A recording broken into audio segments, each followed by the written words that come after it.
I had friends once that wanted to bring in like a 46-foot sailboat into Galveston to the city docks there in Galveston. They were petrified to do it, so Rick volunteered to wheel the thing to the dock, and I was just going to kind of walk away, and everything was going to be fine. Because somebody else was going to come pick up the boat and do whatever it was they were going to do with the boat. You know, my job was to get it to the dock, and I was going to make a few dollars and helping a friend.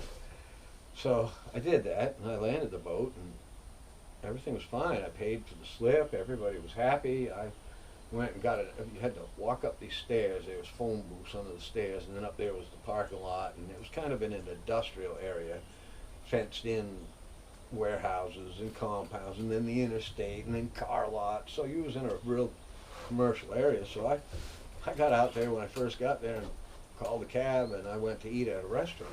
So on the way, I came back, got out of the cab, and I noticed that it was kind of weird. You know, it looked like some different cars there, like maybe weird, you know, it looked like cop cars.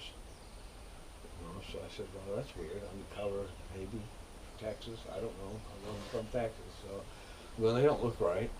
So, I walked down the steps, and I walked to the payphone.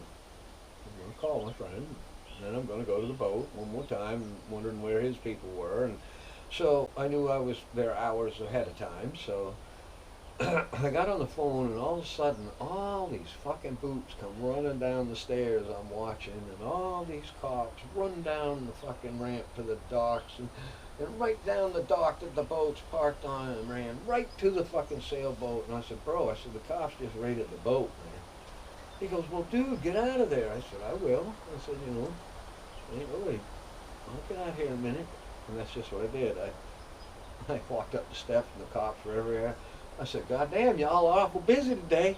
And they said, yeah, we got a big one, got a big fish. I said, well, that's cool. I said, don't get hurt, have fun, bye. And I took off walking. Well, I walked until I hit the fence with the interstate, jumped the fence of the interstate, had to jump another fence when I got to the other side of the 4-lane, and there was a Buick car lot right there. And I had a little satchel with about $9,000 in my pocket, and a little satchel with my toothbrush and things. I didn't have much with me. I mean, it was like a little briefcase thing that I carried. And, you know, when I went to dinner, I took it because it had my passport and wallet and bullshit in it, so I just grabbed the case. And I went in there, and I was looking at a nice Buick out front. It was like top of the line. And she goes, how would you like to have that? I said, I would. I said, why don't you write it up, and I'll go to the bank and get you some money. And she goes, where do you do banking? And I said, Galveston First. And she goes, oh, that's where we do ours. It's right down the road. I said, cool. Well, how about this? I was just trying to buy time, let the cops not be thinking and looking. I was just trying to get out of sight. So I was figuring she could give me a ride down there or something, and it would get me out of the area. You understand what I'm saying? Instead, she turns around and just passes me the keys to the car and said, here you go. Take this to the bank. We'll see you when you get back. Never gave him an ID, nothing. Wow. I'll be right back.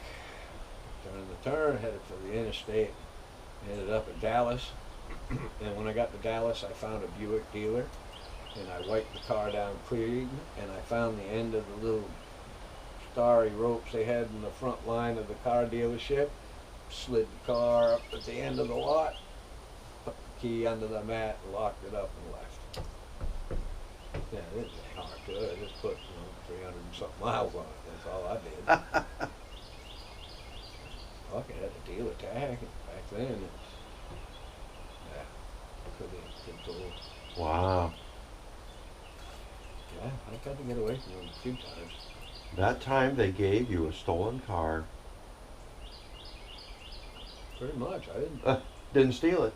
I wasn't even thinking that. You know, I Right. wasn't sitting there scheming, trying to get the car from them or nothing. It was Just get away. It was just to get somewhere out of visual sight for a minute and see if I could get her to maybe give me a ride to the bank. That's what I was thinking. And then she did all that. That changed the whole attitude of the day right there. I said, okay, cool. So you drove to Dallas and had lunch. After I got a room and hung out for a few days.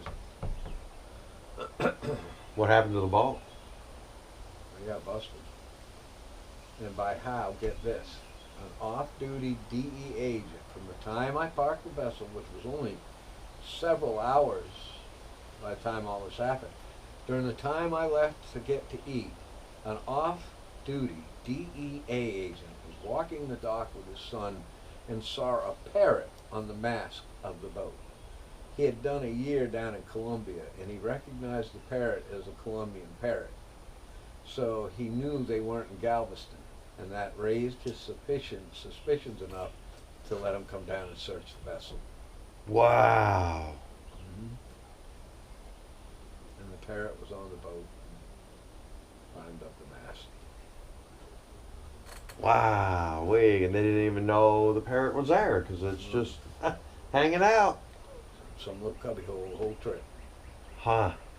So there you go. Weird things happen, bro. Wow. The parrot that gave you away. Not me. I only had that boat for about 200 miles. That's all I had it for. Other than that, it was like $1.60 or something. It didn't take me long to get into Galveston.